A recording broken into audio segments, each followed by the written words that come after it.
Welcome back to Old School Sports and our Out of the Park Baseball 24 playthrough of the Cincinnati Reds. We are a couple of months into our first season as general manager in Cincinnati, and things have gone reasonably well. We did not have high expectations for this team. We're 26 and 29 right now. But we've also just experienced in the midst of a 7-game losing streak. So we were in contention for both the NL Central and a NL wild card until the last week. And obviously, with 4 months to go in the season, we could certainly get back into the playoff race. I'm not necessarily expecting that because we're not really trying to compete this year. We're just trying to play close to 500 ball and to also hopefully reposition this team to have a little more success in the future. And to do that, we've made a lot of moves. And at this point, we have only 2 players over 30 on our team. Reliever Fernando Cruz, and then catcher and captain personality Kurt Casale. We also still do have Joey Votto on the roster, but he's out for about a month with a groin injury. So 24 of the 26 players on our team are in their 20s. We've brought on a fair amount of young, cheap talent by trading away veterans from the Reds. Basically, anybody in their 30s or just about anybody in the 30s is gone. We haven't brought on incredible talent. We've just kind of added to our organizational depth with less expensive young players. Looking at the major league team, Oswaldo Cabrera from the Yankees, Alex Kirilloff from the Twins are kind of the highlights of the everyday players that we've added. Ian Anderson from the Atlanta organization, Clark Schmidt from the Yankees, and Ian Gibaut, 3/4 Badger, will let me know if I pronounce that properly or not, from the Cleveland organization, are some of the players that we've brought on board. And honestly, Gibaut is not really much of a prospect at 29 years old, but we still did end up picking up him in a trade, and he's done reasonably well for us thus far. We also have made one move, again, thanks to the advice of 3/4 Badger. We have moved Connor Overton, who's been pretty brutal, 3-5 as a starter with a 7.20 ERA, into the bullpen. And we've moved Luke Weaver, who came off of the IL a few weeks ago, to make his season debut into the rotation, get a little more experience there.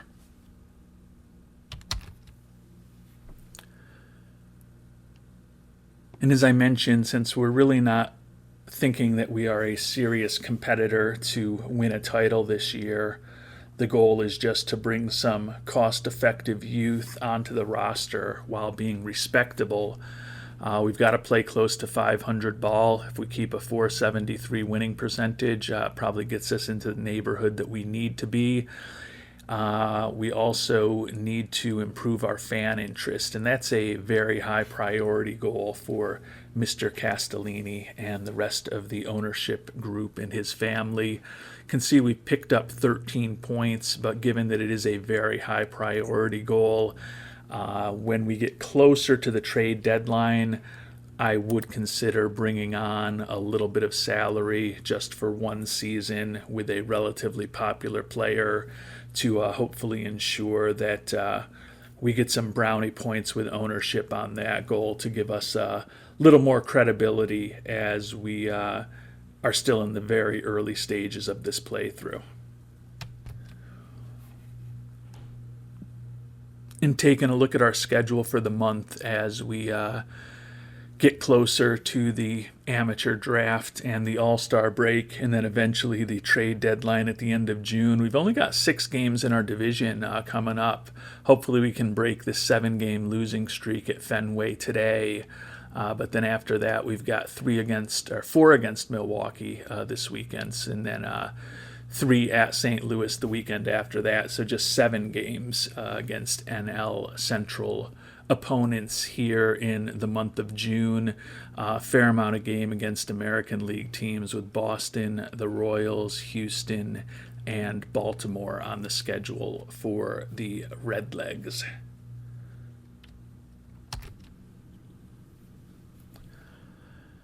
And we're more than midway through June now. Nothing too exciting has happened. Hunter Green is coming back from his injury, so he's back in our rotation. The only pattern I can identify here is that we're pretty good on Friday and Saturdays, the nights when people can sleep in the next day. And we've kind of sucked in the month of June on any other day. So we definitely have been working for the weekend, so to speak, with the Reds so far in the month of June. You can see 33 and 38, so we're dropping back a little further. Now 6.5 out in the division behind the Cubs. And the wild card, we're 5.5 back with a number of teams that we would need to jump over to get into that wild card spot. Again, I don't think that this is a playoff team. I have no real playoff aspirations, but clearly if we somehow end up sneaking into the playoffs, I'm going to happily accept that, but not anticipating that it will happen, and it really hasn't been what we've been building this year's team to do, quite honestly. And after another 500 week, we won a series at home against the Rockies, lost a series at home against the Braves. Do have some more potential good news in that both TJ Antone and Joey Votto are healthy and eligible to come off the IL. We're going to put them both on rehab assignments. Votto, I think it will just be for a couple of days to shake off the rust, given his age and the fact that he's been out for a little bit over a month, I believe, at this point. I can find out exactly how long he's been out if I go to his injury history. 5/28, so actually a little less than a month, just about 4 weeks exactly. But at his age, we'll give him a couple days in AAA. And Antone has been out since 2021, coming off of Tommy John surgery and then a setback in over the winter this season. So he will certainly get multiple games, hopefully, to get himself straightened out in Louisville before we potentially make a decision about bringing him up to the major league roster. And we've gotten to our mid-season evaluation with Robert Castellini with a 38 and 42 record, 6.5 back. He says we've done an okay job playing close to 500 ball. We have improved staff cohesion a bit. He doesn't think we've done much to improve fan interest. So he's ecstatic with our progress towards our goals, but his overall impression doesn't rank as highly.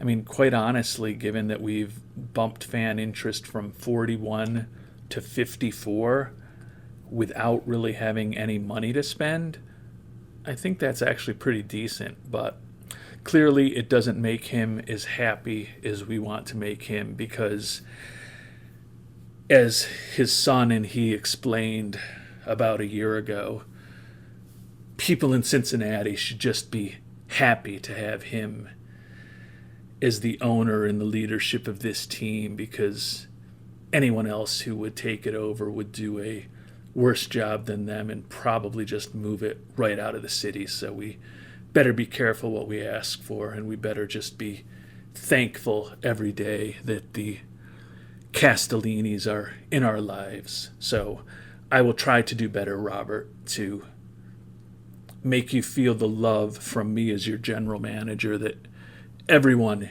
in the great city of Cincinnati should be letting you bask in.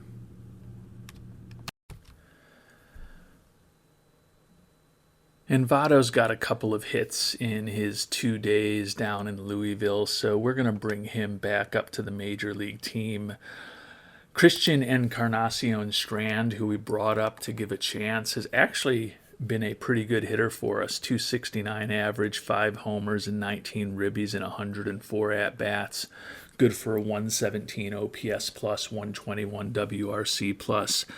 But with Votto back, I don't think he's going to be an everyday player for us, at least right now.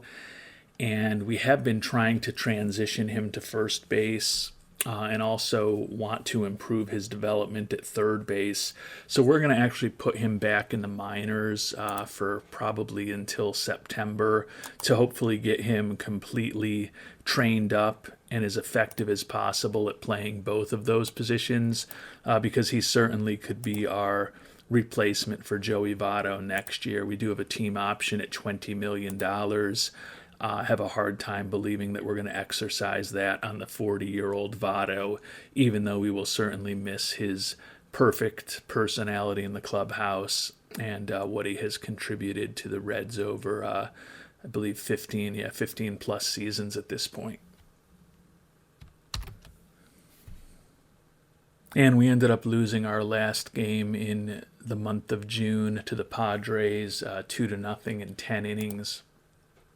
So as the month of July begins, we are 7.5 out in the division, 38-43, and we are 6 out of the wild card with 5 teams that we would need to jump over to get into a wild card position. So certainly have a difficult task ahead of us if we think we're going to be a playoff team.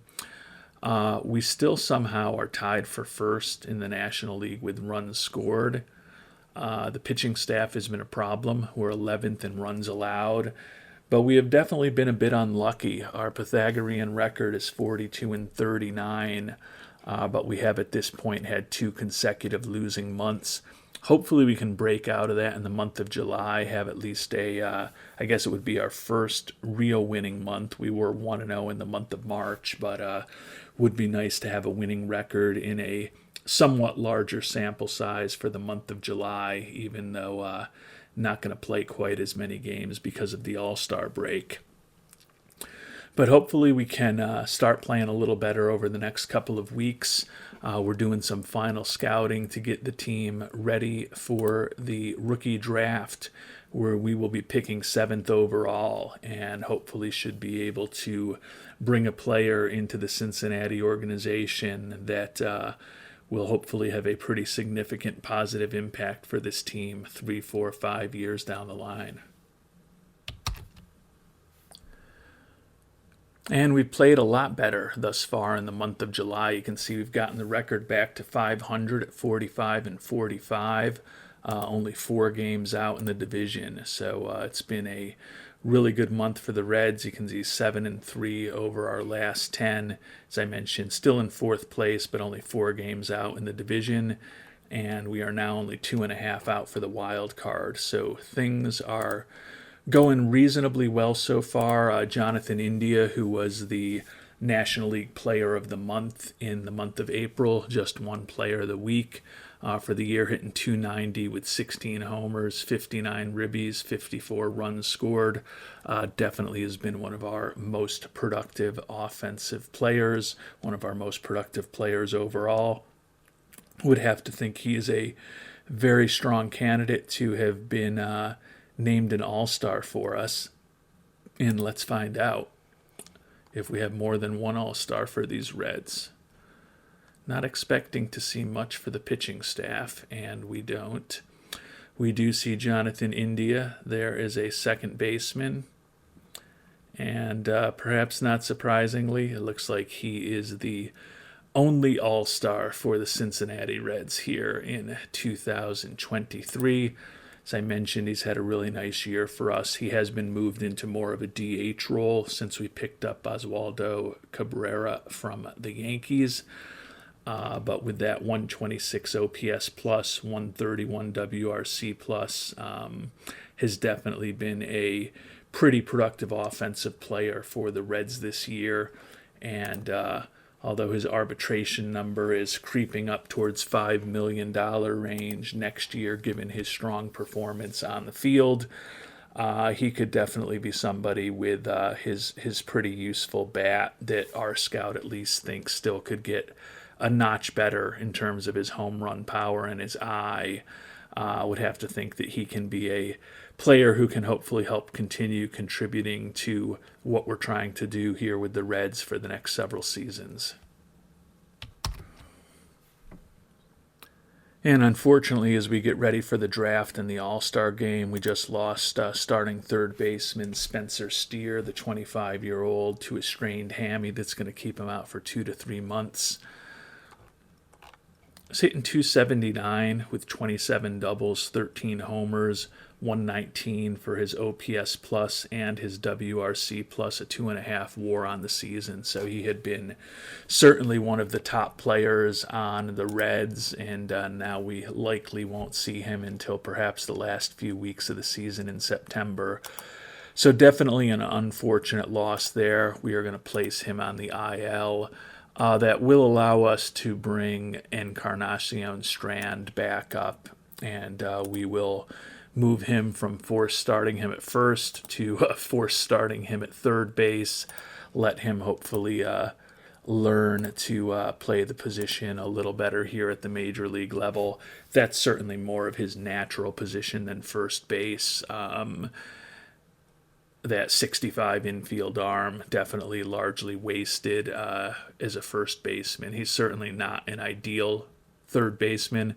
Would love it if his range and his error ratings were both at least 10 points higher, but it is what it is. You can't always get what you want, but sometimes we may get what we need. And speaking of getting what we need and what we want, it is draft time. As I mentioned earlier, our Reds will be picking 7th overall. The hope is that we will have a pretty prime player who will fall to us with that 7th overall pick. We'll spend a little time kind of going through the top handful of prospects and some of the guys that we hope may slide to the Reds at number 7 right now.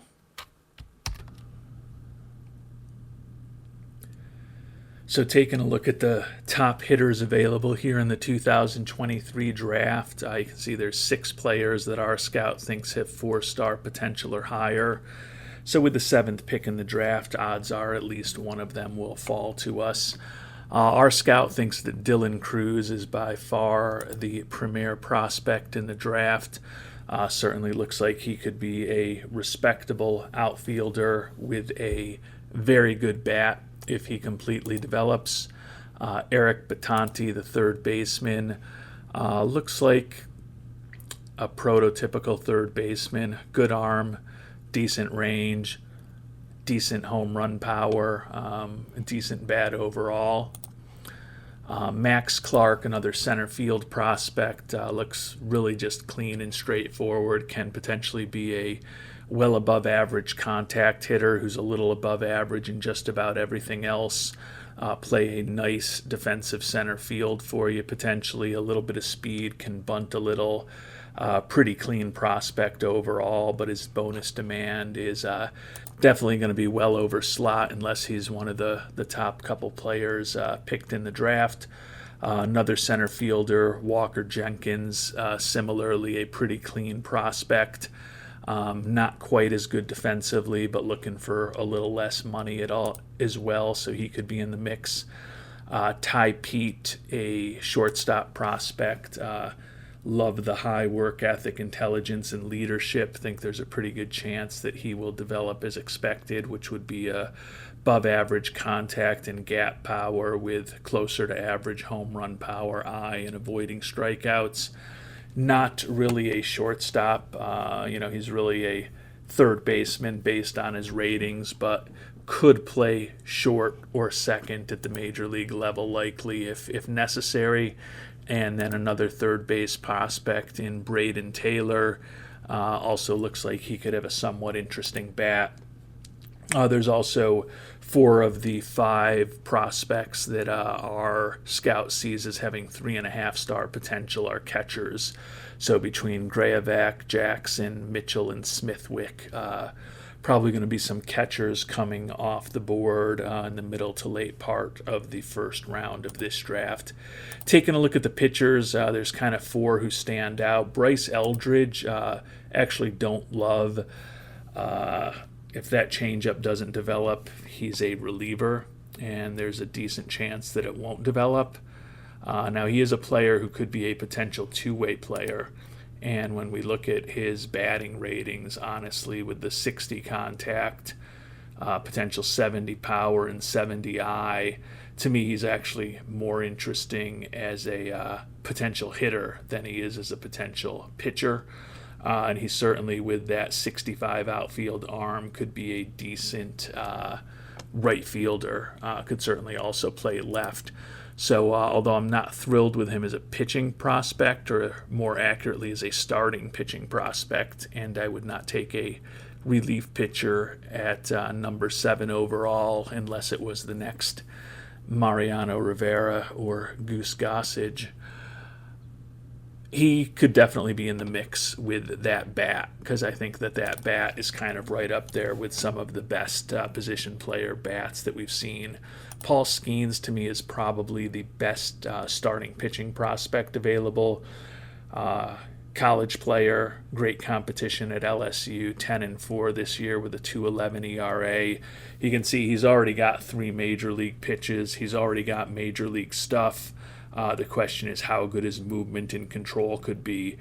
But he's already throwing in the high 90s. And quite honestly, with this being a relatively short-term playthrough for us, most likely, given that we're going to probably start our long-term playthrough within the next few weeks, a ready-made prospect who could be contributing in the majors at the end of this season or next year is an interesting direction for me to consider going. The other 2 top pitching prospects are Noble Meyer, starting pitcher, again, kind of dependent on that changeup developing to really be a starter, and then Thomas White, who, for an 18-year-old coming out of high school, has a pretty impressive arsenal. He's already got a major league fastball. His slider and his curve aren't too far off. The issue with him is that he's looking for $12 million, so he is going to be way over slot unless he is one of the top handful of picks in the draft, similar to what we had been talking about in the previous round with Max Clark. So there's definitely going to be someone interesting for us at pick number 7. It's just a matter of now simming ahead and finding out what our options are going to be. And a lot of college players going early in the draft. Skeens, who we were hoping might fall to us, unfortunately went 5th overall to the Twins. Max Clark, who we talked about, went 4th. Walker Jenkins 3rd. Dylan Cruz went 2nd overall. Pittsburgh definitely shocked people with Chase Dolander as the number 1 pick out of the University of Tennessee. Certainly someone who looks like he's pretty close to being ready to help at the major league level. I think he's got a pretty high floor, but I don't know that his ceiling is what most teams would be looking for with the number 1 overall pick in the draft. But the Pirates have made their decision. And then Wyatt Langford, left fielder, went 6th overall to the A's. Probably not somebody that we would have taken at that spot. So good to have him off the board, particularly given that he's got a relatively high demand. So now our Reds are on the clock. So here with the number 7 pick of the draft, we've got access to all 4 of the catchers that we mentioned, but there's a chance one of them could slide through to the next round, so that's not a direction that we're going to be going. As well as 3 of those 4-star players that we talked about. Eric Batanti certainly would be a solid third base prospect, good personality. Looks like he can be a pretty decent power hitter.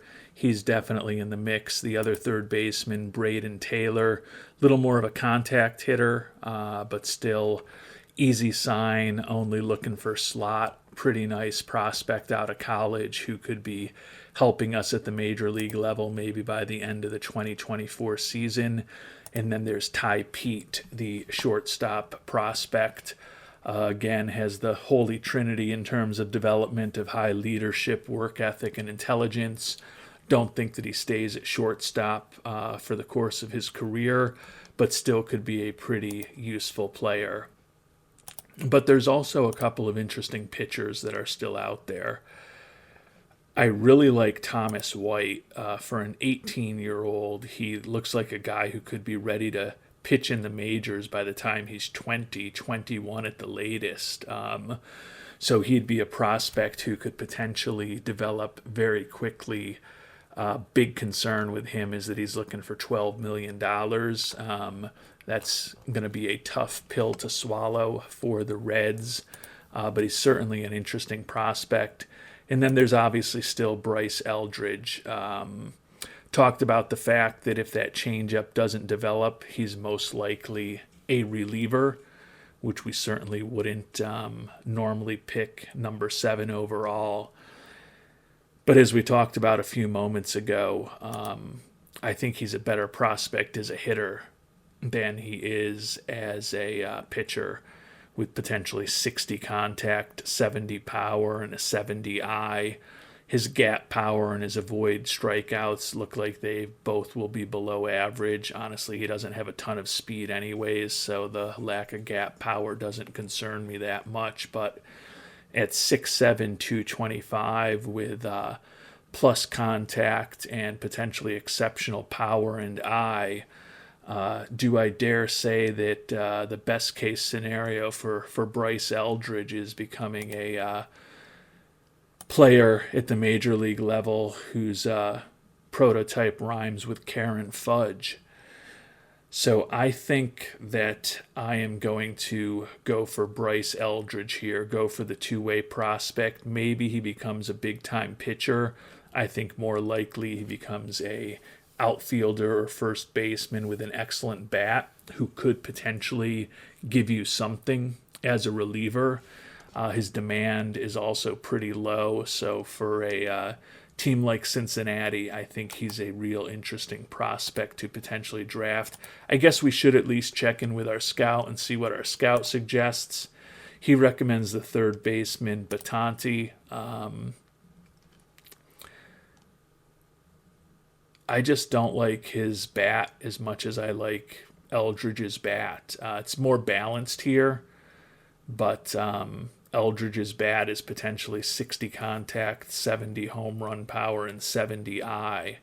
So even though the gap power may not be quite as good, and there's certainly no guarantees that either player develops, I like Eldridge's bat a little better, and I like the potential optionality that he provides as a pitcher. So we are going to go Bryce Eldridge, number 7 overall, to the Cincinnati Reds.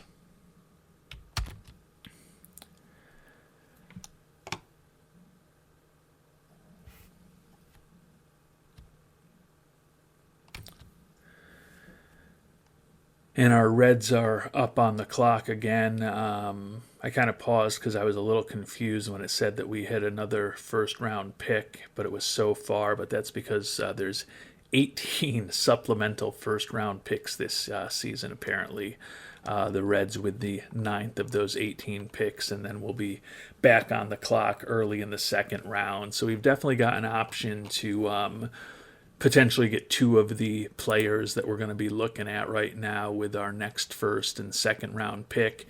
And I think certainly the fact that we went with a player who's looking for well below slot with our 7th overall pick should help us as we try to ensure that we can hopefully get some players signed here. As far as the pitchers, Noble Meyer is still out there.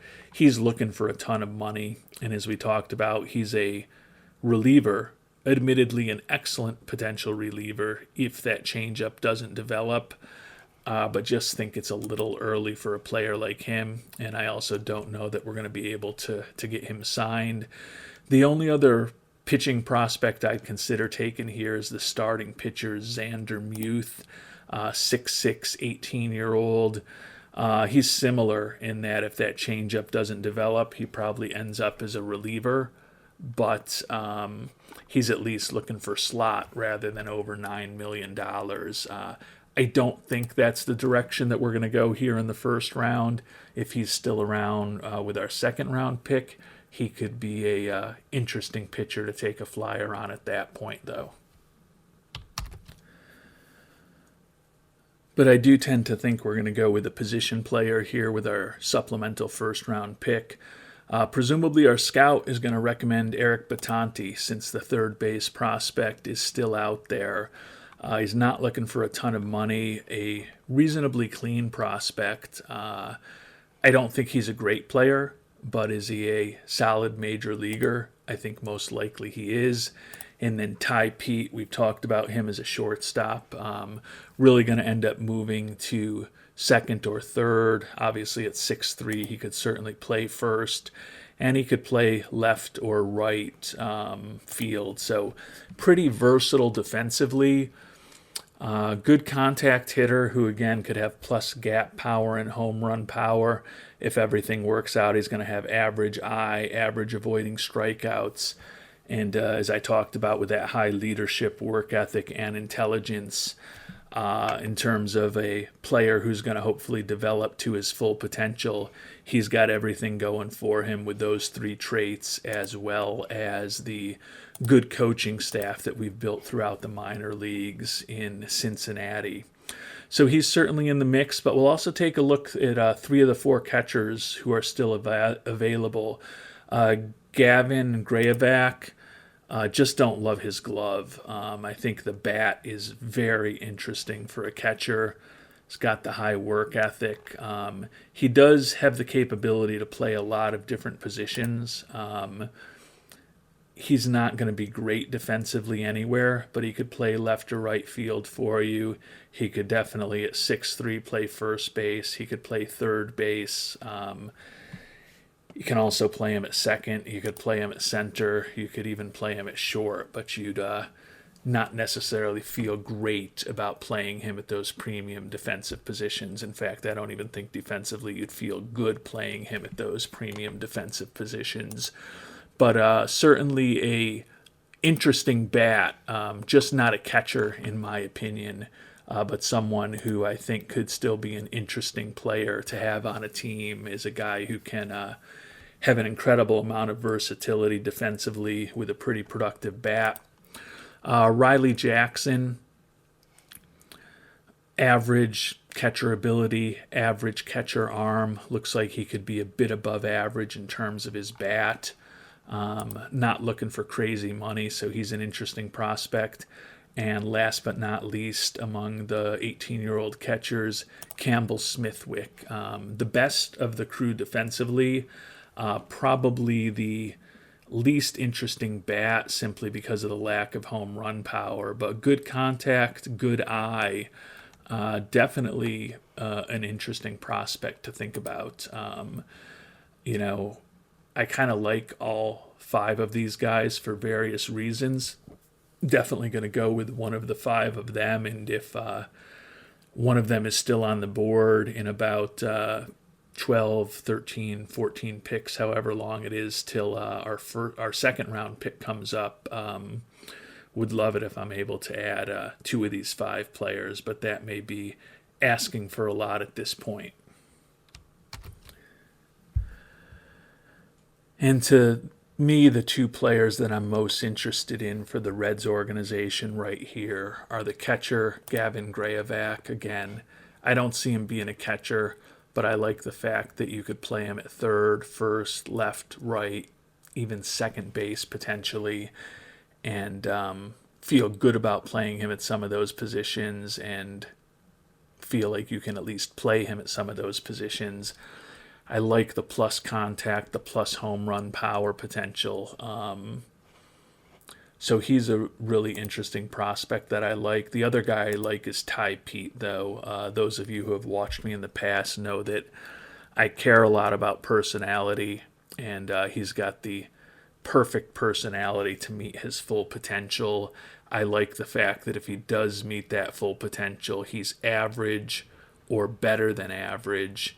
And in the case of contact, well above the major league average if he does meet that full potential. And he's also a versatile defensive player who could play third, first, second, short, as we've talked about, and could also play corner outfield for you.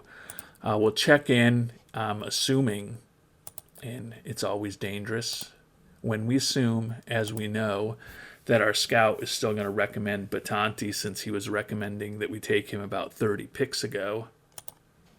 And he is still on Batanti, but I am going to overrule him again.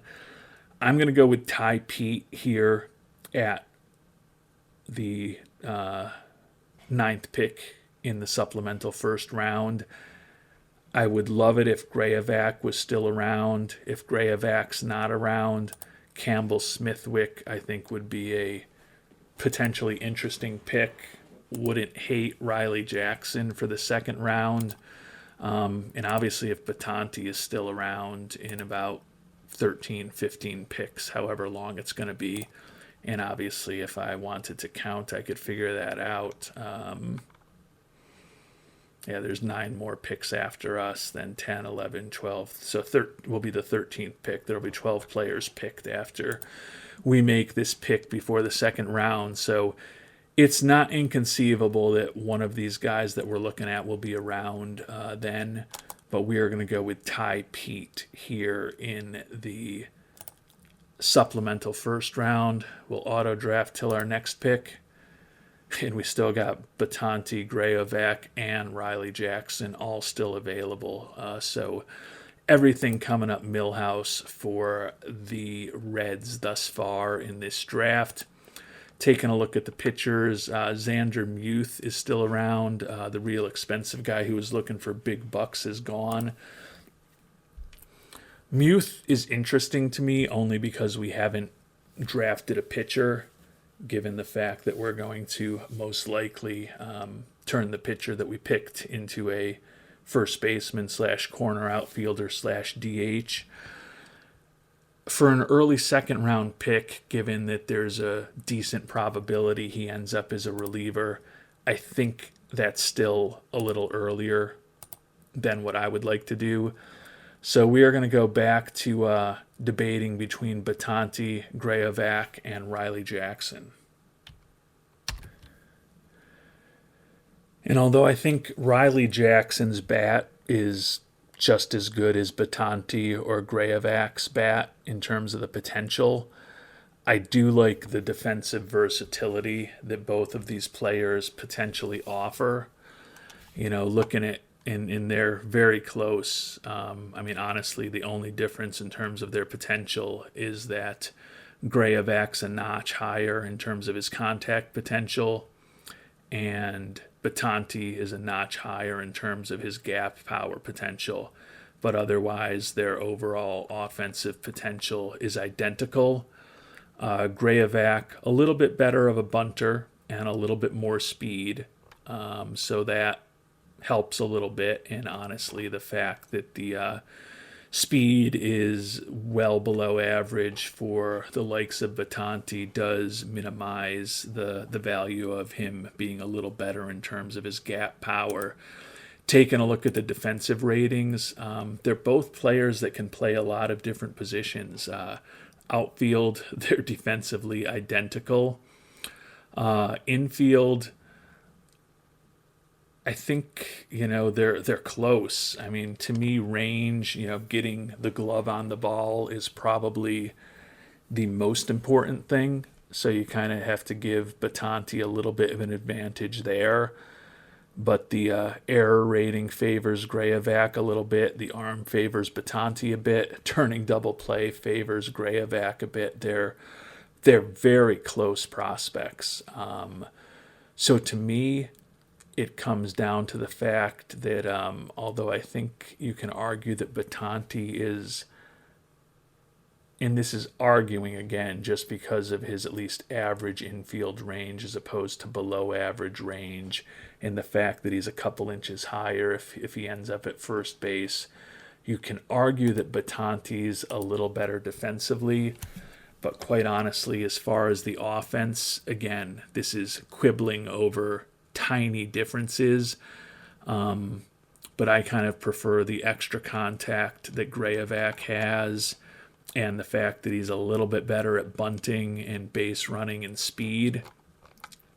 And I also like the fact that even though they're very similar defensive profiles, Grayovac does have that potential ability to play catcher. I don't think I'd want him to be an everyday catcher, but certainly having a player like him on the team who can be an emergency catcher on occasion for you, despite that low catcher ability, isn't the worst thing in the world. Like the high work ethic, the adaptability, obviously you can see in the number of positions that he can play already. So the personality there is good. Not that Batante's is bad with the high loyalty, adaptability, and intelligence. They're both very similar prospects. Scouting director is actually now, after telling us to take Batante with both of our first round picks, he's moved on to the starting pitcher Xander Muth. Given that I think it's conceivable he ends up in as a reliever, we're going to overrule him again. And we are going to go with Grayovac. Batante's just been sitting out there. But as I talked it through, I like Grayovac just a tad better. I'm not expecting that Batante, Riley Jackson, or Xander Muth is going to be around for our third round pick, but clearly if any of those players were still on the board, we would rush that card up to the commissioner as quickly as possible.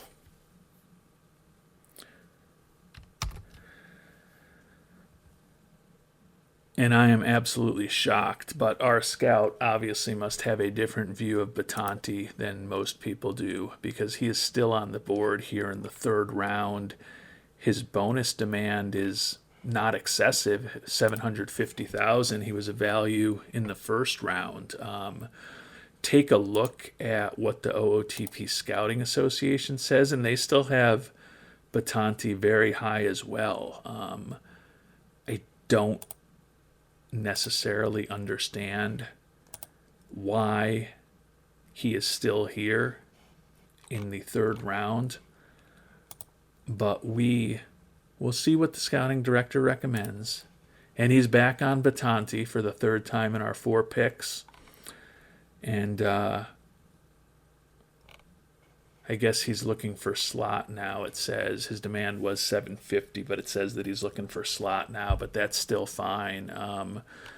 We will bring him on board in the third round. I really like this draft so far. I like the 4 players that we picked with these first 4 picks. Think that we've gotten talent that I did not expect to see on the board, particularly in the second and third round. I don't know that we've drafted a Hall of Famer, but I feel that there's certainly an argument to be made that multiple players that we've picked will be appearing in an all-star game at some point over the course of their major league career, which, given that we're now into the middle of the third round with this 4th pick, is a pretty good thing to be saying. So we're going to go ahead and meet Batante's demand and finally bring him on board. And given that it's been such an interesting draft for the Reds so far, I think we'll do our 4th and 5th round picks also, and then we will call it an episode. Obviously, we'll be back in our next episode to kind of recap what we've done in the final rounds of the draft, if there's anything interesting, and then more importantly, work on getting those players signed and figuring out if we want to do anything as we get closer to the trade deadline. We're about 3 weeks away at this point. With the way the draft has gone so far, I kind of feel like Riley Jackson's still going to be sitting there for us in the 4th round. Everything has just worked out incredibly, in my opinion, for the Reds. We'll see what happens. Yep, Riley Jackson is still there. We're going to spend a little bit of time offline just looking at some of these other players and probably doing our traditional refresh of our search of the batting ratings, just see if in terms of, or more accurately, batting potential, if anybody who's out there still really stands out. And there certainly are a few players who look like they have decent bats, with Grimmer and Ossenfort. So we'll scout through everybody and let you know what we decide. But it's been, like I said, I think a really interesting draft for the Cincinnati Reds so far. So I've done my scouting. I think I know what I want to do, but let's see what our scouting director recommends. He recommends Will Gasparino, right fielder, high school player, one of the players that we just screened for that has some of the better home run power that's available. Don't love his low work ethic and his low leadership. I hate to just be someone who just goes with the guy with the best star rating potential, since that's a very blunt tool. But Riley Jackson in the 4th round, while I don't love his defensive catcher ability, a potential backup catcher who's adequate defensively with a potential plus bat, who's not looking for crazy money, is pretty good value in my mind for a 4th round pick. So we are going to go draft Riley Jackson, and let's see who's available in the 5th round. And before we even see who's available, let's see what our scouting director recommends. Zachary Stevens, this is a pitcher we have looked at, one of the top pitchers that's available at this point, which doesn't say a ton because he's not an incredible prospect. Definitely don't like the low leadership and the low work ethic, but he does potentially have a 4-pitch arsenal, still can have a decent 3-pitch arsenal even if the changeup doesn't develop. Above average stuff, movement and control may not be that good. He's another guy who, though, is a potential 2-way prospect with potentially really good contact. Other than that, he's a average-ish to below average type of hitter in the other categories, but another guy who brings a lot of potential positional versatility to a team. He could be a reliever out of the bullpen, and he could play a bunch of different positions in the field. So he's an interesting prospect. If it wasn't for the bad personality, I think I'd be all over him right now. Doesn't mean that we won't end up with him, but we're going to do a little more scouting before we jump right on our scout suggestion here in round number 5. And we're going to go against our scouts' wishes here in the 5th round, which has been a pretty common theme through the draft. Go with a real young prospect, George Wolkow, who's only 17 and a half years old at this point, young enough that he can still use those halves. The gap power of 70 is the rating that jumps off the page. Now the issue is he's got no speed, so it's not going to be all that useful for him. But he still is a player who potentially has plus contact, plus home run power, plus eye, could definitely play third base at 6'7", could also play first base, and he's also got the ratings where he could be a corner outfielder. So for a 5th rounder, just think it's a potentially interesting guy, even if he only develops into someone who can be a utility corner infielder or a utility corner outfielder. I think he could be very good in either of those roles and a potential starter at a number of positions also. So we are going to go with George Wolkow here in the 5th round of the draft.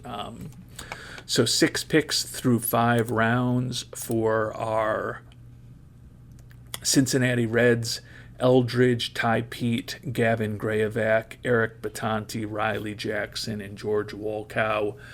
I think it's been a really good draft. Would love to hear your thoughts down below, but to me, we've got a lot of talent for our first 6 picks. Again, do we have a Hall of Famer? I don't think so. But do we have players? Do we have multiple players who could be multiple time All-Stars over the course of their career? I think we definitely do. So from that perspective, I think it's potentially I don't want to say franchise-altering draft for the Reds, but I think it's a draft that could still be helping this team 10 years from now in a pretty significant way. So almost makes me wish that this was going to be a long-term playthrough, because I would love to see how some of these guys develop. I don't know how many of them are really going to help us over the next few seasons that we're actually going to be playing in Cincinnati, but still feel like we've brought some talent into the Reds organization. And with that, we are going to call it an episode. We're obviously past the All-Star break now, although technically we still haven't played the All-Star game yet. But 45-45 record. We're back to 500, 4 games out in the Central Division, 2.5 out in the wild card. Certainly think things are going well for the Reds. We're likely to be coming in well under slot with the players that we've drafted. So that should give us in a position to potentially have a little extra money available when it gets to the time where we need to potentially make a trade over the next 3 weeks to maybe goose fan interest a little bit and also make the team marginally more competitive on the field. I don't think this is a playoff team. My goal wasn't necessarily to make the playoffs this year, but we're a 500 team and we're not that far off. I'm not going to mortgage the future by any stretch of the imagination to bring talent on board, but if there's somebody who can help us this year that the fans will come out and see, who can maybe help us win an extra game or two and we don't need to make a long-term commitment to, we'll definitely consider bringing a player like that on board. And we will find out if there is anyone that fits that description in our next episode. Until then, thank you so much for watching and hope you have a great day.